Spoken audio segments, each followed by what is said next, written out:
Hey everybody, Ruth and I are here in our front yard on Mother's Day weekend, and we want to wish all of you a very happy Mother's Day weekend. And Ruth, happy Mother's Day. Thank you so much, and happy Mother's Day to everyone that's watching. You know, guys, whether you are a mom, stepmom, foster mom, expectant mom, whatever it might be, we want to honor you today. And just right now, wherever you are, in your living room, at work, whatever, can you just kind of give a big cheer for moms right now? Come on. Come on, that was it. All right, we got it done. That's great. Guys, we got an awesome message planned for you and also some great worship. So without further ado, and with a happy Mother's Day heart, we hand it over to our worship team. Let's worship the Lord together right now.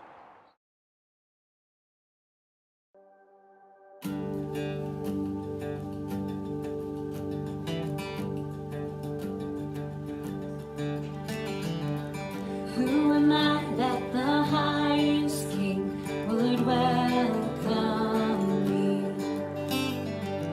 I was lost, but He brought me in. Oh, His love for me. Oh, His love for me. The sun sets free. Oh, it's free indeed. I'm a child of God. Yes, I am. Free at last, He has ransomed me. His grace was free. And while I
up, everybody? Oh, hey, Andy. Hey, Summer, how's it going? This is pretty cool, right? I've missed these people. Oh, this is so awesome. This is so encouraging. Well, as you can see, we have some very special people joining us today. Normally, it takes a whole bunch of volunteers to make our weekend services happen.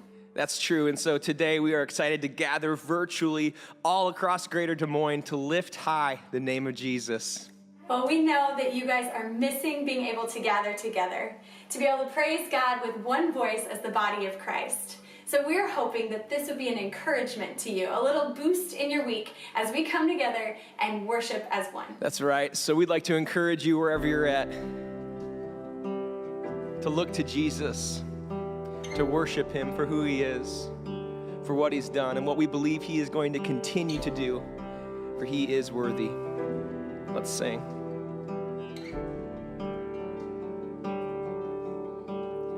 You give life, you are love, you bring light to the darkness, you give hope, you restore every heart that is broken. Great are you, Lord. It's your breath in our lungs, so we pour out our praise. We pour out our praise. It's your breath in our lungs, so we pour out our praise to you only.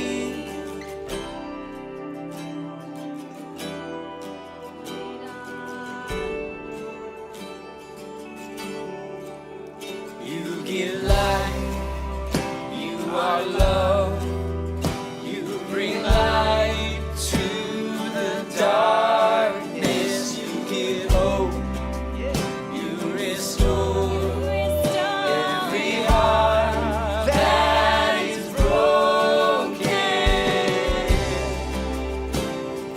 Great are you, Lord. It's your breath. It's your breath in our lungs, so we pour out our praise. We pour out our praise. It's your breath in our lungs, so we pour out our praise to you only. It's your breath in our lungs, so we pour out our praise. We pour out our praise. It's your breath in our lungs, so we pour out our praise to you only.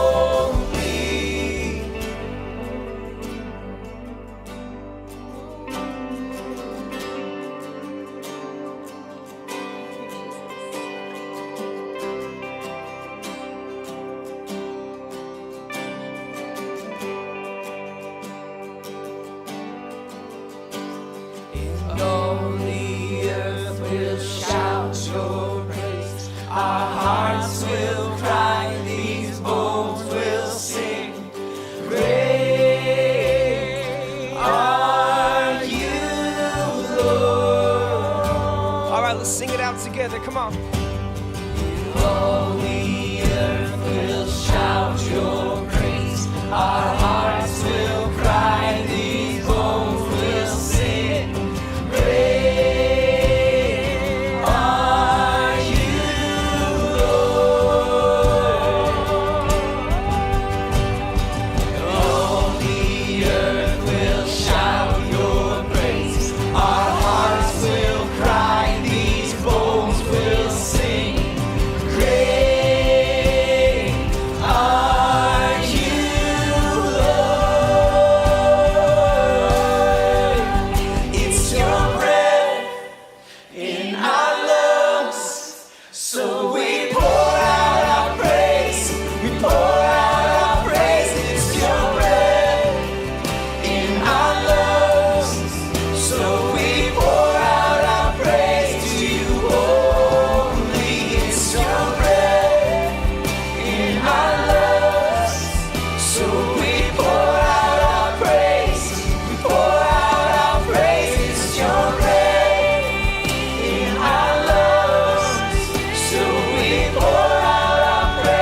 Hey Valley Church, I'm Betsy DeGlopper and I'm on the communications staff. We're so glad you joined us online for this Mother's Day weekend.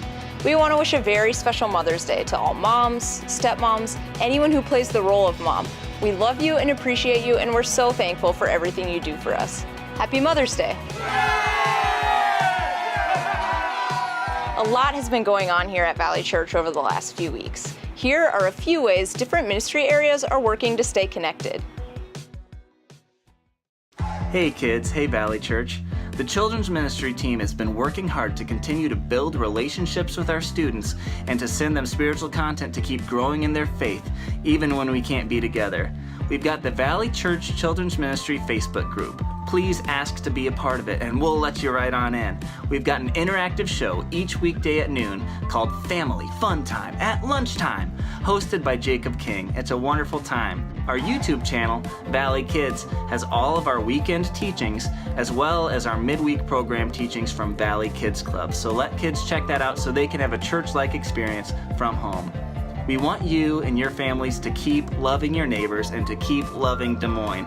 So the children's ministry team put together Easter egg hunt kits and Mayday baskets. Over 1,500 Mayday baskets that you, people from Valley Church, took to give out to your neighbors. What a wonderful way to keep loving people during this time where we all need some encouragement. I'm so thankful for that, and I can't wait for us to be back together. But let's keep doing our best to love God, love each other, and love Des Moines. Well, hey there, it's John Fontenot. I direct our life group ministry here at Valley. And for many of us, this has been a difficult and challenging time.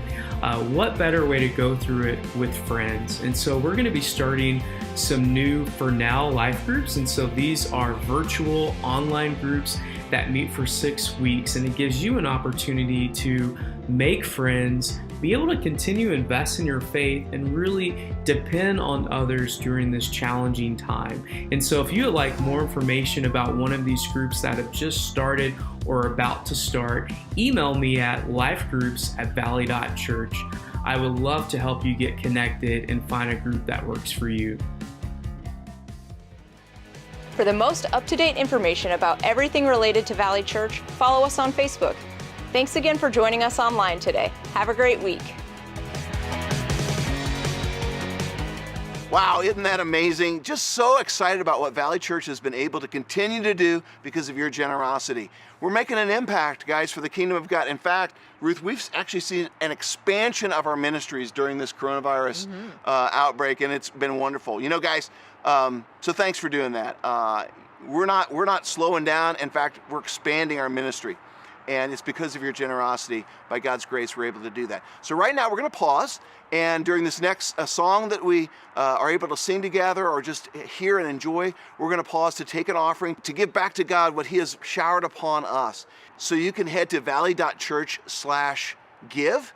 And that's a great way for you to give back to the Lord. Also, many of you have continued to mail in your giving to the Lord, and that's wonderful. So thank you for that. Let's make this a time of worship together as we worship in song and also through our gifts.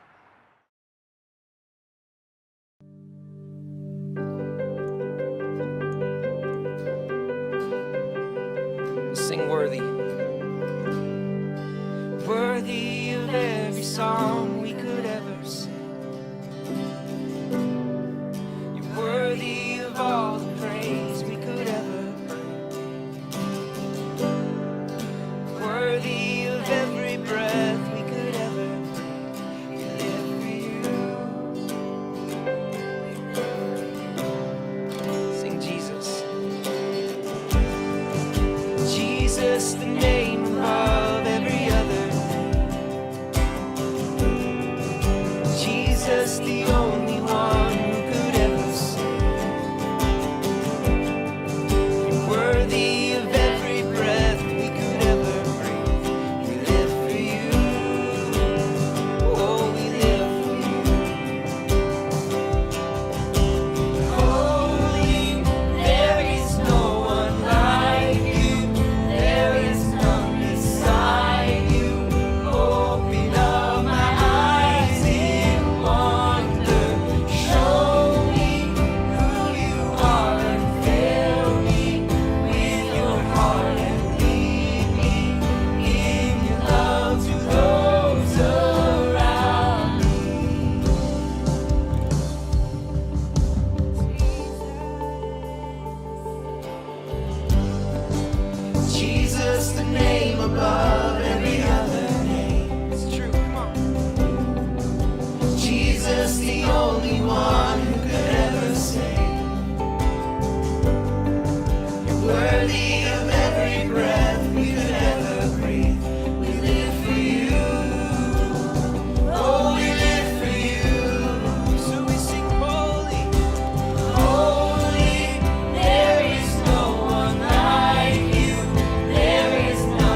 Okay, guys, we've got a real treat for you this Mother's Day weekend. I know, Ruth, you're really excited about this, as am I. We welcome as a very special guest speaker, Kim Welge.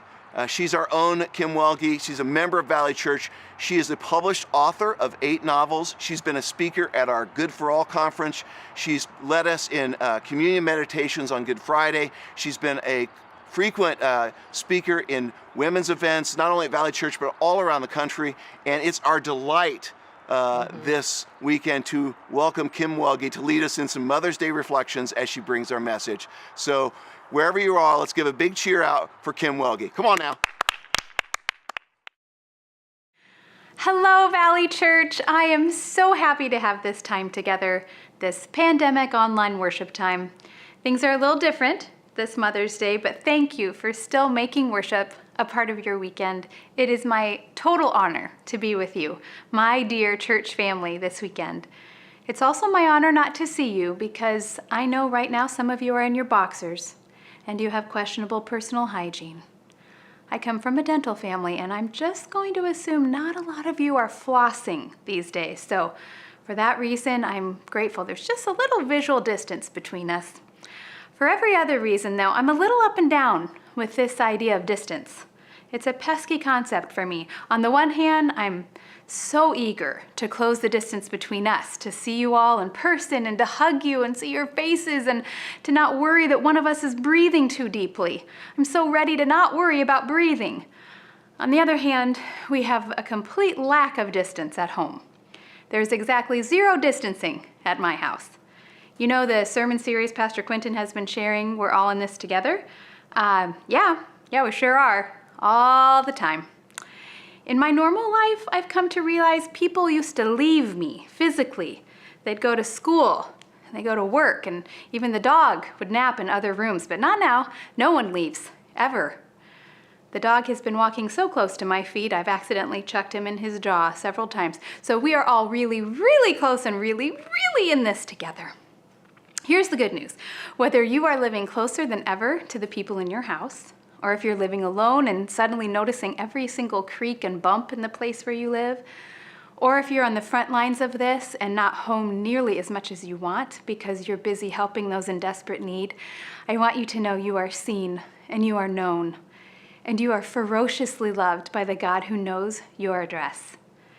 This season, when we're all figuring out a new normal, this season is the perfect time to sink our weary hearts into God's steadfast and amazing grace. I've been thinking a lot about grace. I love how the Apostle Peter writes about it. He says in 1 Peter 4, each one has received a gift. Use it to serve others as good stewards of the varied grace of God. I just don't know of a word in the English language that is sweeter than the word grace. That word just makes my shoulders relax. It makes me take a deep, non-COVID breath. A simple definition of grace is this: unmerited favor, and I am in. Getting kindness that I don't deserve, in. Unearned generosity for a wretch like me, I am all in. Hit me. I'm all in for grace. Motherhood has given me all sorts of lessons on grace. Even if you're not a mother yourself, you know your own mom had a few opportunities to extend grace to you, and if you can't think of any scenarios where that was true, you are a liar. Don't lie. You're in church, kind of. Moms have to extend grace on the regular. This is a good time to tell a story about my brother. It's awesome to have a microphone and a camera when your brother lives in California and can't correct your version of the events. My mom says that when Ryan was little, he hadn't yet developed social skills to say the right things to a woman, including his mother. One time, Ryan's teacher asked him what his mom did, and I'm pretty sure she was getting at, what does your mom do for her job, for her work? Here's the correct answer to that question. My mom was a stay-at-home mother of 3. She also played in the first violin section of the Des Moines Symphony. She was co-founder of the Suzuki Strings Institute here in Des Moines, and she taught a full private studio of violin students. None of that made the list. Here is Ryan's answer that the teacher transcribed into his cute I love mommy craft. What my mom does. My mom sits on the couch and eats Oreos. That's it. That was what Ryan picked up out of all that my mom was laying down. Moms get lots of good practice extending grace. I have my own versions of this story. like the preschool art assignment on which my daughter Thea had to guess my age, and she said she thought I was approximately 88 years old. Or when my son Mitch came up to me and patted my belly, my vacant 2 years postpartum belly, and said, "Mom, do you have a baby in there?" Or another time, again, Mitch, who's out of the will now that I'm thinking about it, was about 5 and he was staring at my profile, and I asked him what he was thinking. I think I was hoping that he'd say, "You're just such a great mom. Thanks for being so patient with me when I threw your cell phone in the toilet this morning." No. Instead, he said, "Oh, I'm just looking at your beard." I just want to say I had 3 young children at that time. My tweezers time was very limited. Whether you are a mom or you have a mom, and I'm pretty sure that covers everybody, we need grace. We need to receive it and we need to give it. In God's beautiful economy, we get to do both. Peter said it in that verse. Each one has received gifts of grace, and now we get out there and act as good stewards of grace. We get and we give. First, the receiving part. Each of us has received gifts from the God who made us and loves us and knows us. And I'm just wondering, how's your gift giving these days? Mother's Day is a great time for giving gifts. I hope you remembered way in advance this year because pretty much the only thing open today is Quick Trip.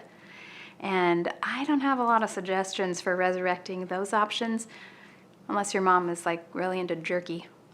I've asked a lot of people through the years about the best gifts they've received and the worst. The worst ones are definitely way more fun to talk about. So here are some highlights for worst gifts received. And I just want to say these were actual humans that I met. Worst gift list, number 1. One woman I asked said she received a toilet seat cover from her mother-in-law. It was wrapped. Another woman told me once that she received the Bible on tape from her mother-in-law, only all the books were missing except 3 of the minor prophets, all of which had themes of God's wrath. I just want to note that was a different woman, different mother-in-law, mothers-in-law. Time to step up your game. And my personal favorite, one woman for Christmas received from her husband a manure spreader. This couple is still married, which is the strongest testament to true love I have ever encountered. Here's a freebie, guys. As a general rule, avoid manure in your gift giving. Just stick to tulips. So I've heard all sorts of total bombs in the worst gifts ever category. On the other side of that coin, though, I've heard some really great answers to the question of the best gifts people have received. One very fortunate woman I know got a surprise trip to Italy, bags packed in the car. Back in the day, we flew on planes and chose Italy as our destination. My friend Sarah once got tickets to go to the Kentucky Derby, hats included. Those are some pretty fantastic gifts, but don't worry, all you jerky buyers who are really starting to sweat it, the best gifts can be the most simple. Maybe the best gift I have ever received was from my dad a couple Christmases ago. When I was growing up, we would visit my grandparents in their small town in northwest Iowa. I loved these visits for lots of reasons, including I got to ride my aunt's old banana seat bike all over town till the noon whistle blew, and then I'd head back for lunch. Glory, freedom. Grandma also didn't seem to have any concerns about nutrition, so we would eat Fruit Loops and Pringles and homemade desserts about 80 times a day. It was awesome. But the biggest draw at my grandparents' house was the cookie swing. My grandparents had a spacious yard on one side of their 100-year-old farmhouse, and in that yard stood the cookie swing.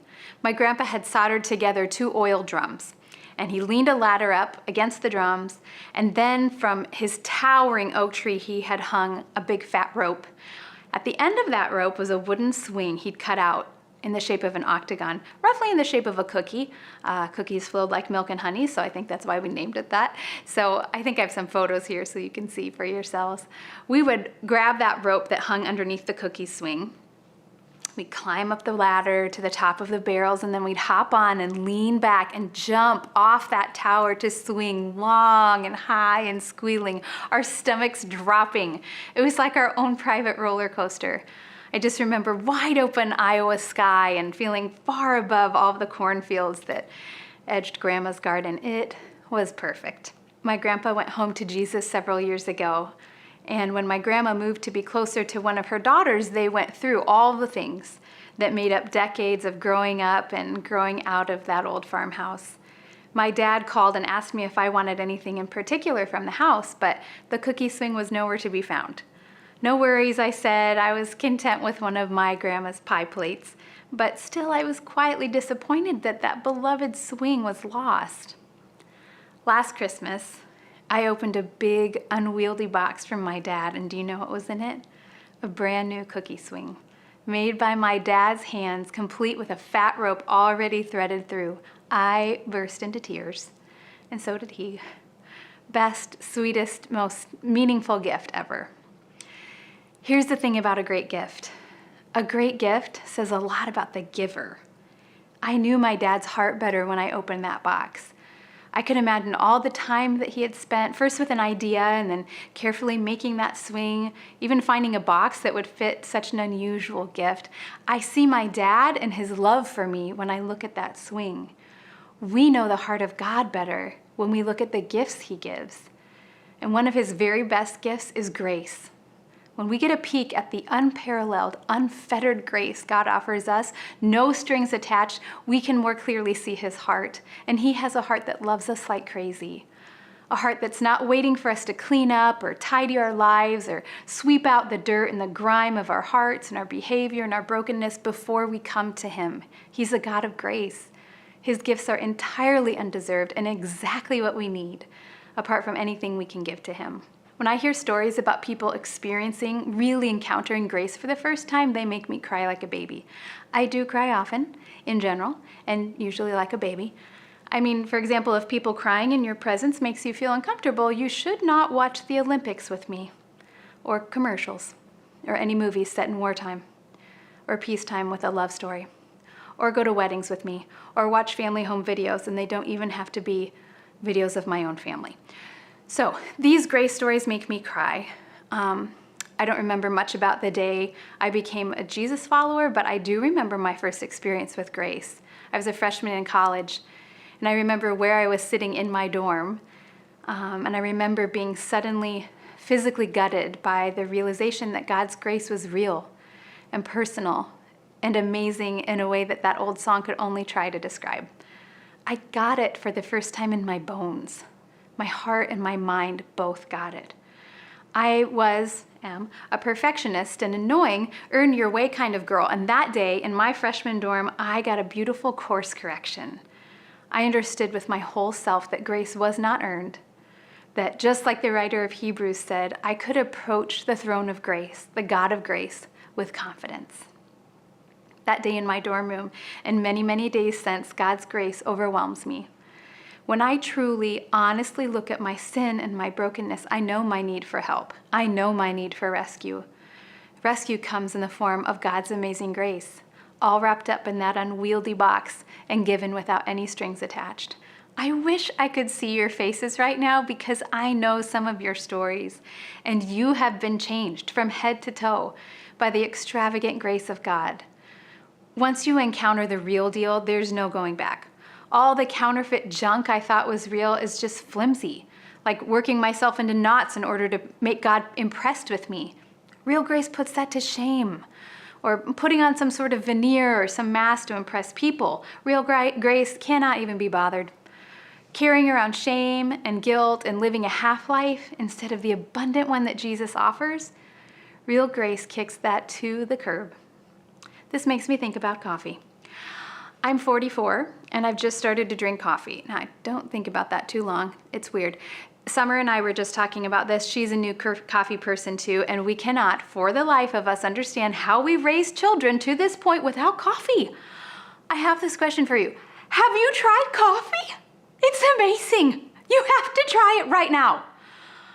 I went straight to the good stuff in this coffee experience. I drink a cappuccino every morning, and I am in love with it. I didn't start with Folgers or Sanka and work my way up. I went straight to Fantastic, guided by my husband, who was already a coffee snob and apparently way more productive due to all of his years with coffee. Once you've tried the real deal with coffee, you do not go back. There's no backsliding to Sanka. Same thing with grace. Once you've tried the real thing, once you have received forgiveness you didn't earn, the offer of an abundant abundant life you cannot possibly get on your own. Once you've met up with real grace, nothing else will do. So we get this great gift of grace, and then we get to give it to the people in our lives. I think my favorite part of that verse in 1 Peter 4 is the varied grace part. It says, each one has received a gift. Use it to serve others as good stewards of the varied grace of God.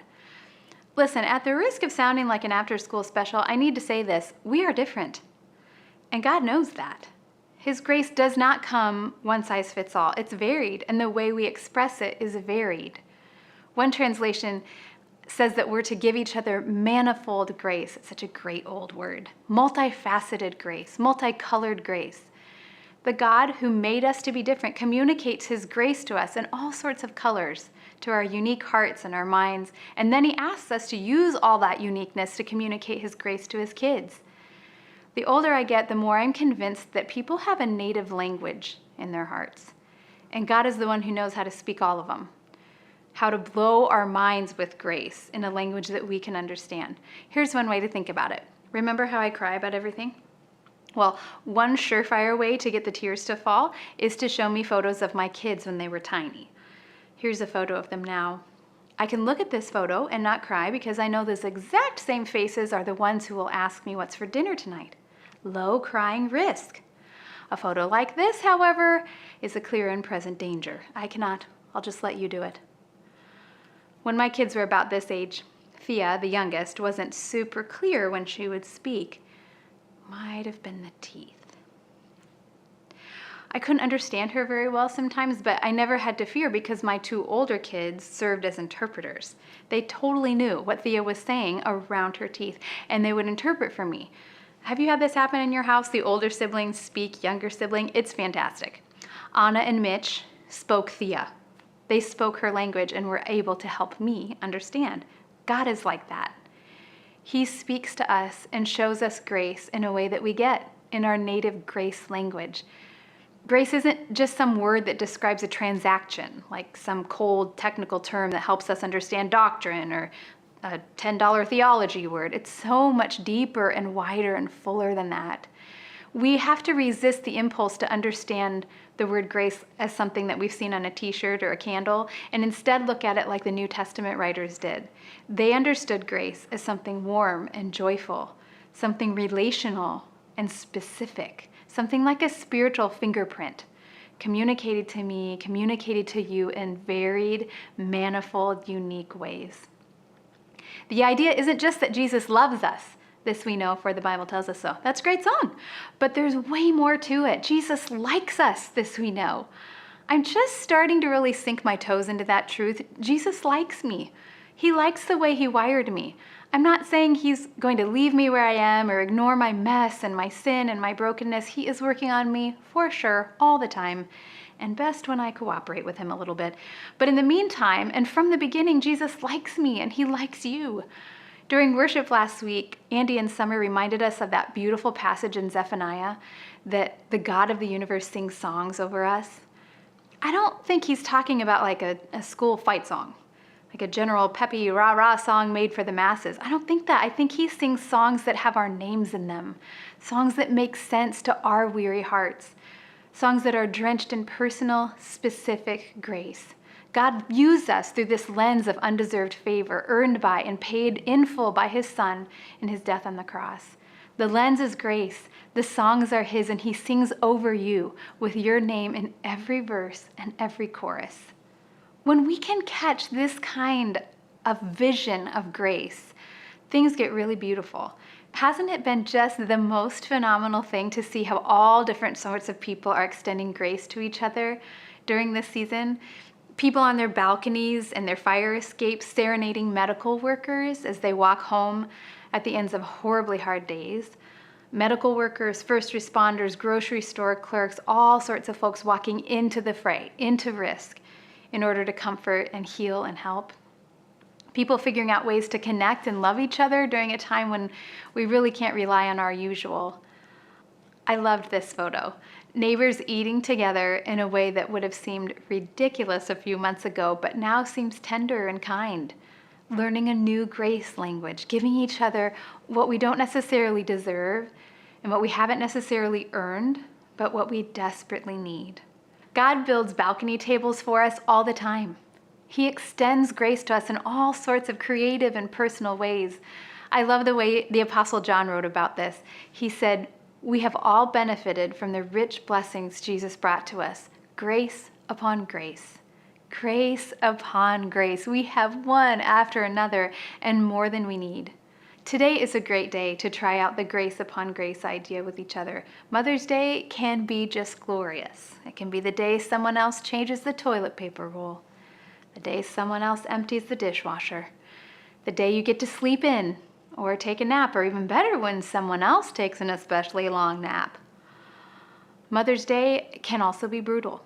It can be a day when you are forced to confront the brokenness in your relationship with your mom or your daughter.